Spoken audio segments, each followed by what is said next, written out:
நல்லிணக்கத்துக்கான கடிதம். நவாலியூர் தாமா, மொரீன் ஏர்னஸ்ட். அன்பின் சந்திரிகா அம்மையாருக்கு. எனது பெயர் மொரீன் ஏர்னஸ்ட். நான் யாழ்ப்பாணத்தில் நவாலி ஊரைச் சேர்ந்தவர்.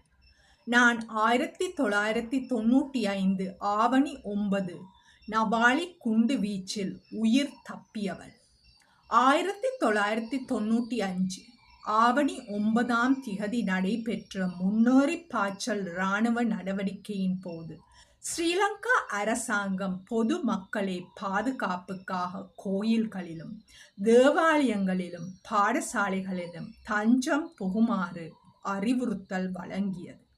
அன்றைய ஜனாதிபதியான உங்களது அறிவுறுத்தல் படி பொதுமக்கள் நவாலி சென்ட் பீட்டர்ஸ் பாடசாலையிலும் நவாலி சென்ட் பீட்டர்ஸ் தேவாலயத்திலும் நவாலி சின்ன கதிர்காமர் கோவிலிலும் தஞ்சம் புகுந்தனர். நான் 8 குண்டுகள் ஸ்ரீலங்கா விமானப்படைக்கு சொந்தமான புக்காரா விமானத்திலிருந்து வீசப்பட்டதை வீட்டு வாசலில் இருந்து பார்த்தேன்.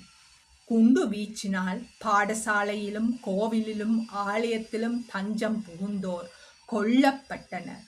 அன்று பல அப்பாவி பொதுமக்கள் கொல்லப்பட்டனர். அதில் எனது மாமியும் ஒருவர். உண்மையான நல்லிணக்கம் கடந்த காலத்தை மறப்பதன் மூலம் உருவாகாது. Nelson Mandela. சர்வதேச செஞ்சிலுவை சங்கம் நவாலி படுகொலை குறித்து ஆவணி 11/95 வெளியிட்ட அறிக்கையில், ஜனாதிபதி நீங்கள் பொதுமக்களின் உயிர்களையும் உடைமைகளையும் பாதுகாக்கவும் தஞ்சம் கோரும் இடங்களுக்கு பாதுகாப்பு வழங்குமாறும் வலியுறுத்தியது. பொதுமக்களை நோக்கி தாக்குவதும் விசேடமாக பாதுகாப்பு வலயமாக கருதப்படும் புனித ஸ்தலங்களை தாக்குவதும் போர் குற்றமாகும். இவ்வாறான குறித்த இனத்தை தாக்குவது இனப்படுகொலையாகும். ஆனால் நீங்கள் இனப்படுகொலையாக அங்கீகரிக்க மறுத்துவிட்டீர்கள். யாழ்ப்பாண பேராயர் தோமஸ் சவுந்தரநாயகம் தொடர்ந்து இதனை குறித்து ஸ்ரீலங்கா அரசாங்கத்திடமும் சர்வதேசத்திடமும் எடுத்து கூறினார். அன்றைய ஜனாதிபதியாகிய நீங்கள் நவாலி படுகொலை குறித்தான உண்மையை பகிர்வது உங்களது கடமை என நான் கருதுகின்றேன். ஒரு நாள் நீங்கள் எனது மக்களை காரணமின்றி கொன்றதற்கு மன்னிப்பு கேட்பீர்கள் என நம்புகின்றேன். போரினால் நாம் யாவரும் எவ்வாறு பாதிக்கப்பட்டோம் என்பதை சர்வதேசம் அறியட்டும். நல்லிணக்கம் என்பது கடந்த காலத்தில் நடைபெற்ற அநீதியை சரி செய்வது ஆகும். Nelson Mandela. நீங்கள் 2015 சர்வதேச ஒற்றுமையும் நல்லிணக்கமும் ONUR அமைப்பின் தலைவராகினீர்கள். 2019 சமாதானமும் நல்லிணக்கமும் நோக்கிய உங்கள் செயல்பாடுகளுக்கு பொதுநல விருது வழங்கப்பட்டது. சித்திரை 21, 2019 உயிர்த்தெழுந்த ஞாயிறு குண்டு தாக்குதல் நடைபெற்ற போது நீங்கள் வெளியிட்ட அறிக்கையில், நான் இலங்கையர்களை ஆலயங்களிலும் நட்சத்திர விடுதிகளிலும் நடைபெற்ற குண்டு தாக்குதலுக்கு எதிராக கண்டனம் தெரிவிக்குமாறு அழைக்கிறேன் என்று கூறினீர்கள். ஈஸ்டர் தாக்குதலை அடுத்து சர்வதேசம் இலங்கை மீது பரிதாபப்பட்டது. ஆனால் நவாலி குண்டுவீச்சின் பின் நாம் வெளியேற்றப்பட்டோம். யாரும் நமக்காக பரிதாபப்படவில்லை.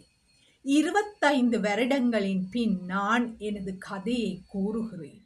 பலர் நவாலி குண்டுவீச்சு பற்றி கேள்விப்படவில்லை. மௌனமாக மறைக்கப்பட்டு விட்டது. இன்று 25 வருடங்களின் பின் நவாலி குண்டுவீச்சில் உயிர் தப்பியோர் சார்பில் உண்மையை வெளிப்படுத்துமாறு கேட்கிறேன். சமாதானம், ஒன்றுபட்ட ஸ்ரீலங்கா நாட்டை உருவாக்க வேண்டுமாயின் நாம் நடந்தவற்றை ஏற்றுக்கொள்ள வேண்டும்.